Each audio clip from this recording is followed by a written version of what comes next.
He mentioned in the book the story of Abraham. Indeed, he is a man of truth and a prophet. He mentioned that he said to his father, "Oh my father, why do you worship that which is not here and does not see and will not benefit you at all?" Rather, he worships statues.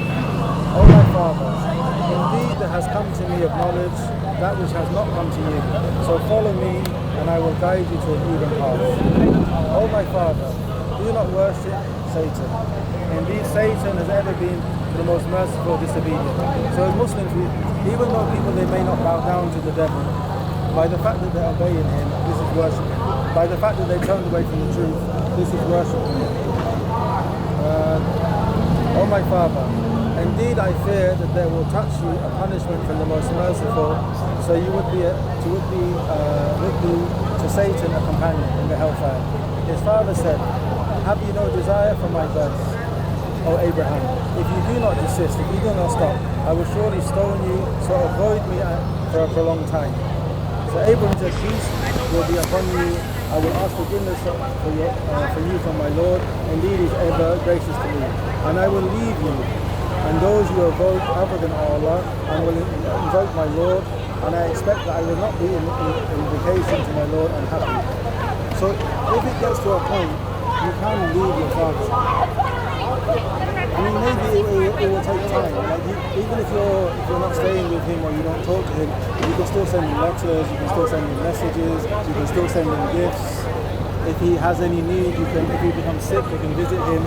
But if it's really affecting your deen and your iman, so this is Surah Maryam. When Allah mentions in Surah Al-Mumtahina,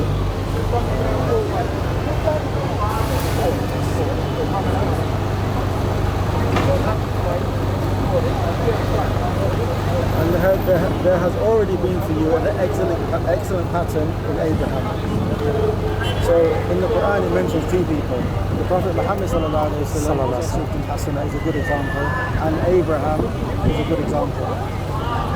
And those with him, so the believers were with him, when they said to their people, "Indeed we have disassociated from you and from whatever you worship other than Allah." So they didn't only stay away from the false gods, they stayed away from the people. "We have denied you, and there has appeared between us and you animosity and hatred forever until you believe in Allah alone." So generally with non-Muslims, we deal with, especially parents and family, we deal with them in a good way, we stay with them, we take care with them. But if really it is affecting our Islam and making it difficult, then we have to put Allah first. So Allah knows best. But is he always opposing you when you are practicing, or is it something silence at home? He lives in America at the moment. Okay. And he has for a while. But it's just every time we call, it really affects me. If it's affecting your not only your iman, your faith, if it's affecting your well-being, you have to protect yourself. And if it means not engaging in conversation or not visiting, that's something. But perhaps it will be something in the future, because there's been a lot of examples where I know people, their parents have threatened to kill them, their parents have thrown them out of the house, their parents haven't spoken to them. But after maybe 1 year, 5 years, 10 years, people will come back. So even you can find a lot of examples on YouTube. Abdul Rahim Green, his father accepted Islam when he was On the deathbed. on the deathbed. No, there's one sister, her father was a member of EDL. So when she became Muslim, her father completely cut it off. And later on he realised the errors of his ways. He asked his daughter to forgive him. So what can you do? There's a military man from Australia, I saw on YouTube. He went to do an act of terrorism in the mosque and he became a Muslim. Yeah, I think I saw that. Is American or Australian? I can't remember. I think it's America. Yeah, that was probably America, I think so. Yeah. Like in the south somewhere, I think. So it's Do you live possible. in this area or? I live in Norwich. And there's a good Muslim community there? It's relatively small. But yeah. there Just is. you. Just Yeah, I you. go to university there, so I'm amongst the Muslim community there. Yeah, just be with them, and you should should tell them, look, I'm a new Muslim, you need to look after me, I have rights over you. They should take care of Get them to buy you stuff. I'm part of the ummah, part of your family, so pay up. Yeah, and just maybe sending nice messages, or even because now we're in the easy world. You can send a WhatsApp and you don't have to reply. But you can tell them, look, you're my dad. I want to respect you. This is my religion. I've chosen it. I believe it to be correct. I don't want to have a bad relationship with you. So please stop talking about my religion and see what he says. And even if I think that's a bit advanced level, just you can distance yourself until you're in a stronger position. Does it make sense? Maybe try to reconnect with your brother. Does it make sense?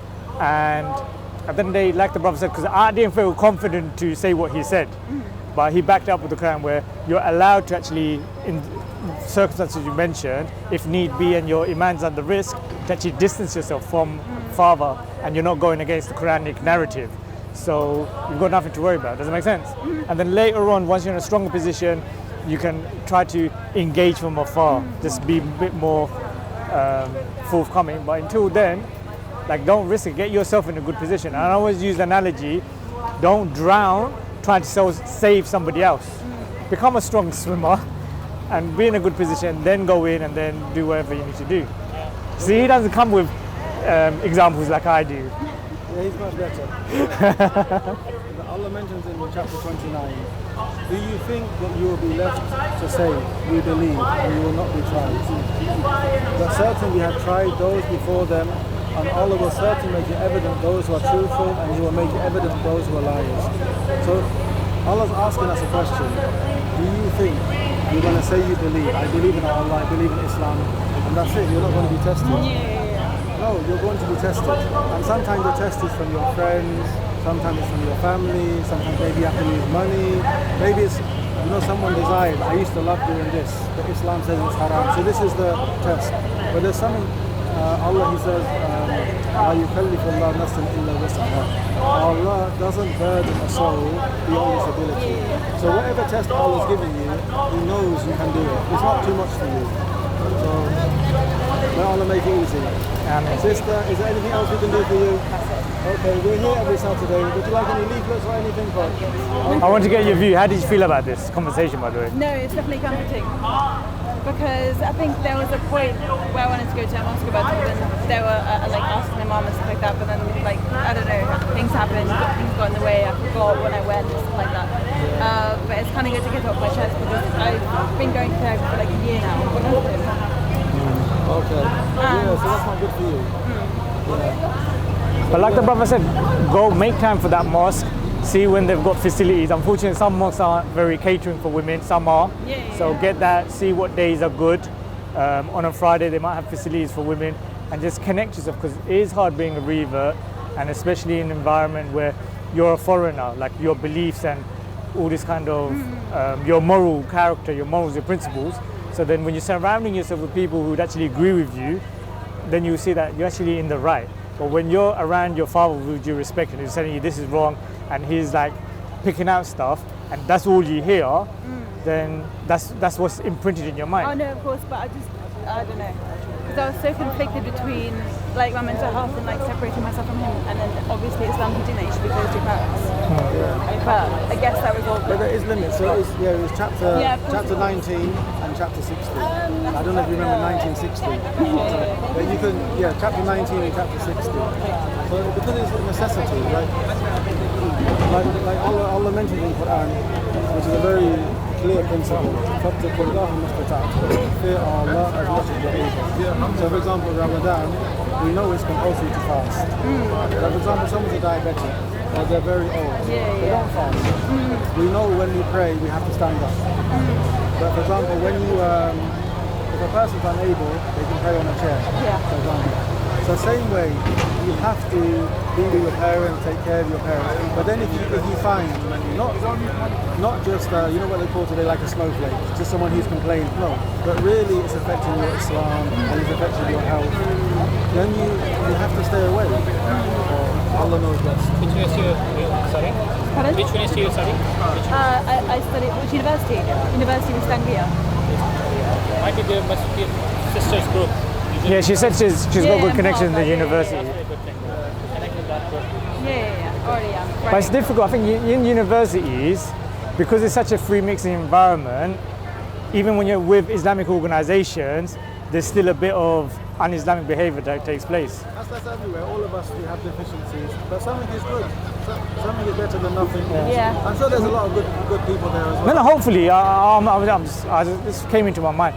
And then sometimes when you go to a place which is purely deals with that, and like in a mosque, I don't know, it's a different environment. Does it make sense?